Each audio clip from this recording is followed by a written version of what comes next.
28 degrés à l'ombre et bien plus encore dans les prochains jours, les personnes âgées sont les premières victimes de la canicule, surtout lorsqu'elles sont isolées. Dans les EHPAD, c'est une période de grande vigilance. Depuis 2003, chaque EHPAD doit disposer d'un espace rafraîchi en cas de forte chaleur. En général, il s'agit de la salle à manger. À Rohrbach, c'est la salle d'activité qui est climatisée. La salle à manger, elle, est un espace rafraîchi qui demande plus de temps pour se mettre à température, un système à inertie qui est mis en route uniquement lors de longues périodes de chaleur. Il permet de rafraîchir de façon plus douce que le système de climatisation. Première chose toute bête et qu'on fait chez soi également, c'est qu'on ferme les volets sur les façades qui sont au soleil pour éviter que la chaleur rentre. On commence par là. Ensuite, c'est amener les personnes le plus possible dans des pièces rafraîchies, climatisées, comme donc ici au Jardin des Loisirs. Donc c'est accessible toute la journée. Dans les EHPAD, on a l'habitude d'appliquer ces gestes. On n'attend pas les directives de l'ARS et dès qu'il fait chaud, la priorité, c'est l'hydratation des résidents. Et bien évidemment, on donne à boire à tout le monde. Donc nous, on s'occupe déjà des personnes les plus fragiles au quotidien. Donc là, on est sûr qu'ils sont hydratés. Mais là, on étend vraiment à toutes les personnes, même les personnes qui sont valides. On va faire des tournées boissons où on verra tout le monde. Et on s'assurera que tout le monde boive. Parce qu'il faut savoir que les personnes âgées ne ressentent généralement pas la chaleur ni la soif. On adapte aussi les menus des repas avec des aliments qui apportent de la fraîcheur et surtout beaucoup d'eau. Avec des épisodes de grande chaleur qui se multiplient depuis plus de 10 ans, l'organisation est bien rodée. Une semaine après la parution des notes du premier groupe d'épreuves, nous connaissons les résultats définitifs du baccalauréat. Dans l'académie Nancy-Metz, ils sont 21 168 à avoir obtenu leur diplôme sur près de 23 000 candidats. Le taux de réussite est donc de 92%, toutes séries confondues. Ce chiffre est en recul d'1,7% par rapport à l'année dernière, car le pourcentage d'obtention du diplôme est en baisse dans toutes les séries.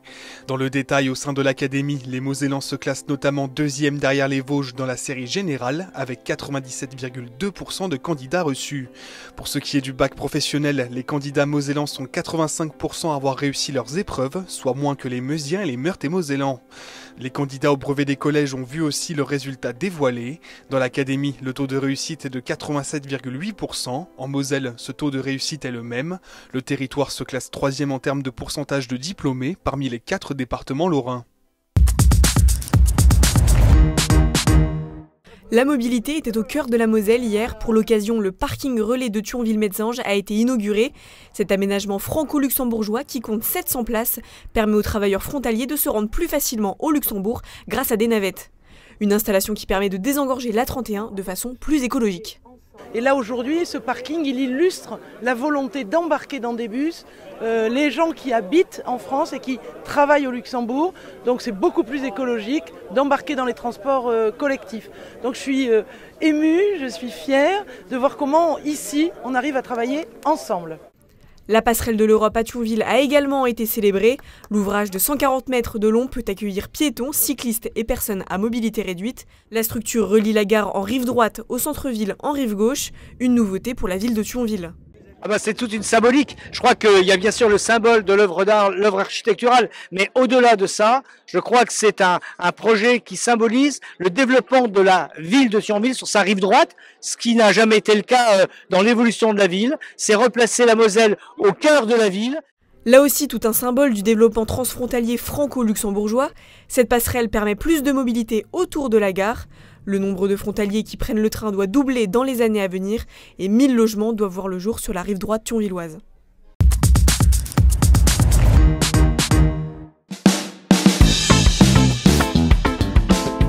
Le 14 juillet approche à grands pas et pour l'occasion, nous vous proposons un petit récapitulatif des festivités qui auront lieu ce soir et demain pour célébrer la fête nationale. Dès le 13 juillet, vous pourrez profiter des feux d'artifice et spectacles pyrotechniques mosellans à Amnéville, Thionville, Bérennes-lès-Forbach, Sarreguemines, Montigny-lès-Metz ou encore Sarrebourg. Dans la plupart des cas, les feux d'artifice sont précédés de musique et d'animation. Et pour les puristes qui préfèrent attendre le 14 juillet, ou célébrer 2 fois, rendez-vous à Mézières-les-Messes, Yutz, Saint-Avold, Metz ou à Famec pour profiter entre amis ou en famille de la musique, des animations et bien sûr des feux d'artifice qui seront encore une fois de rigueur. Où que vous soyez en Moselle, il y aura forcément des spectacles près de chez vous, alors pas d'excuses pour rester à la maison. Ce matin, veille du 14 juillet, il n'y avait pas foule dans le magasin Fêtes et Sensations. Pourtant, les feux d'artifice et les pétards connaissent un réel succès, et ce, après de longs mois compliqués. En général, les gens arrivent le 13 en journée, voire jusqu'au dernier moment en fonction des restrictions, etc. selon l'endroit. Mais en général, ils vont venir en fin d'après-midi jusqu'à la fermeture. On risque de déborder un peu sur l'horaire de fermeture pour satisfaire les clients. Les gens qui ont été privés d'anniversaires importants ou de mariages qui ont été décalés, etc. Bien sûr, du coup, ils rattrapent un petit peu. Effectivement, on fait des meilleurs chiffres d'affaires, des paniers moyens plus importants que les autres années. Les clients sont effectivement moins regardants sur les prix et sont prêts à dépenser plus de 100 € pour 1 minute de feu d'artifice. Ce que les gens préfèrent généralement, c'est partir vraiment sur les petits artifices, d'accord, sur les petits portables. Ce qui part bien aussi généralement, c'est tous ces petits assortiments à des prix vraiment avantageux. Et on peut vraiment trouver tout ce qu'il faut. On peut partir sur du fumigène, sur du simple pétard, des œufs de démon crépitants, des mini feux d'artifice. Donc voilà, il y a vraiment tout ce qu'il faut pour tous les envies. Si l'idée de voir briller toutes ces couleurs dans le ciel fait rêver, la vente de feux d'artifice reste très encadrée. Depuis ce début d'année, les commerçants sont tenus de demander des justificatifs d'identité aux clients et de tenir un registre. Et si les Messins pouvaient profiter d'une baignade naturelle? Un projet qui redonne le sourire aux nostalgiques qui ont connu la baignade urbaine de Metz, à côté de la piscine du Luxembourg, à partir des années 30. Mais en 1983, faute d'inondations, les bassins sont fermés. Cela n'a pas découragé les amoureux des espaces naturels comme Philippe. Et une fois que ça a fermé, nos familles respectives, avec les amis, on venait ici pique-niquer. On s'est toujours baigné. Et là, je vois qu'il y a quelques restrictions qui sont un petit peu gênantes parce que je pense que la ville nous avait promis de faire une baignade autorisée, ce qui n'est pas le cas. Faute de solution, depuis 2019, l'association Metz-Ville d'Eau milite pour la création du bain des Remparts, un bassin naturel dans le canal de Jouy, au niveau de la maison de l'Éclusier, sous les remparts. Alors déjà, on a un problème d'offre au niveau des piscines sur Metz en global. Je veux dire, il n'y a pas un seul bassin extérieur de piscine municipale. Voilà. Et ensuite, le concept de Metz-Plage, je trouve à mon sens qu'il est hyper coûteux pour mettre du plastique, pour mettre, vous n'avez qu'à regarder, hein, il est juste à côté là, des tentes, ramener du sable, alors qu'en fait, on a un espace qui est beau, qui est propre, qui est agréable. Et l'association se donne du mal. Elle a fait réaliser des plans d'architectes inspirés des baignades naturelles de pays voisins, pris contact avec les bâtiments de France ainsi que l'ARS. Selon la présidente de l'association, aucun autre lieu n'est plus propice à ce projet sur Metz. L'association dénonce les inondations récurrentes du plan d'eau et de fait la contamination de l'eau, contrairement au canal de Jouy protégé par ses écluses. Les inondations qu'on a vécues l'année dernière, Metz-Plage a dû être repoussée d'une semaine, on se rappelle bien de ça. Tout le sable a dû être rechangé parce qu'il y avait des bactéries décollées dedans. Alors il ne faut pas être Einstein pour comprendre qu'avec chaque forte orage, avec chaque précipitation, il y aura le même problème. C'est pour cela, nous, on reste presque sûr et certain que le seul endroit à Metz pour faire une baignade d'été, c'est autour de la maison de l'Éclusier. Du temps de l'ancienne municipalité de Dominique Gros, le projet avait reçu un avis favorable. L'ancien maire y avait d'ailleurs plongé la tête la première, ce qui n'est pas du goût de l'équipe municipale en place. Elle dénonce le coût énorme d'un tel projet et la dénaturation d'un lieu sauvage. Surtout, elle souhaite remettre le canal de Jouy en fonction pour y faire naviguer des embarcations légères. Et concernant la baignade naturelle, nous travaillons sur tout simplement faire une baignade naturelle sur le plan d'eau. C'est-à-dire une baignade naturelle un petit peu comme une véritable plage, c'est-à-dire avec du sable et puis bien entendu les structures de sécurité autour, etc. Des études sont en cours pour connaître la qualité de l'eau du plan d'eau. Sera-t-il possible de se rebaigner un jour dans un cadre naturel à Metz? Si les discussions semblent houleuses, beaucoup restent optimistes.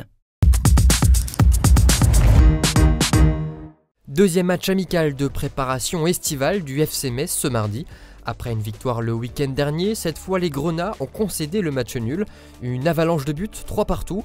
Wagner Diaz, Kiki Kouyaté et Georges Mikotadze se sont illustrés. De l'autre côté, trop de fébrilité défensive, un aspect qu'il faudra rectifier pour la prochaine rencontre. C'est ce samedi 16 juillet et c'est à suivre sur Moselle TV dès 16h45. Ils sont venus nombreux pour être les premiers à se le procurer. Voilà, un petit cadeau pour le petit-fils. À travers cette armure en métal, le club veut représenter ses valeurs fondatrices, la combativité, la solidarité et l'abnégation. Notre armure est Grenat. Depuis toujours, nous sommes nés de la terre noire, de la ferraille brûlante. Nous sommes empreints d'histoire et de légende. Si les maillots domicile extérieur sont sur la même lignée que ceux de la saison passée, le troisième est lui plus singulier. Et ce n'est pas pour déplaire aux supporters qui se l'arrachent. Je suis venue acheter le nouveau maillot pour mon petit frère. Le truc c'est qu'il a toute la collection des années précédentes. Donc le grenat, le blanc, on le connaît. Donc du coup le bleu, ça change de d'habitude, donc on a pris le bleu. Ça change du grenat et puis je trouve qu'il ressemble un peu à celui du Barça. Pour moi, la couleur qui représente le FC Metz, c'est le grenat, donc je vois pas pourquoi prendre une autre couleur. Je trouve déjà le design, il est plutôt réussi.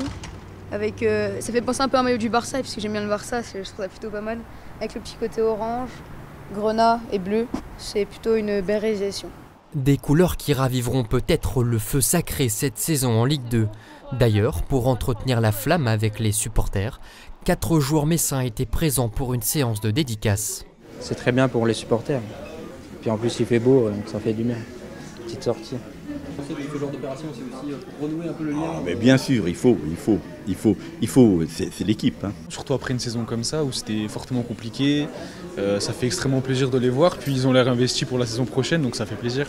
Des nouveaux maillots et un moment de partage, la saison du FC Metz est lancée côté marketing. Maintenant, les supporters attendent des résultats sur les terrains.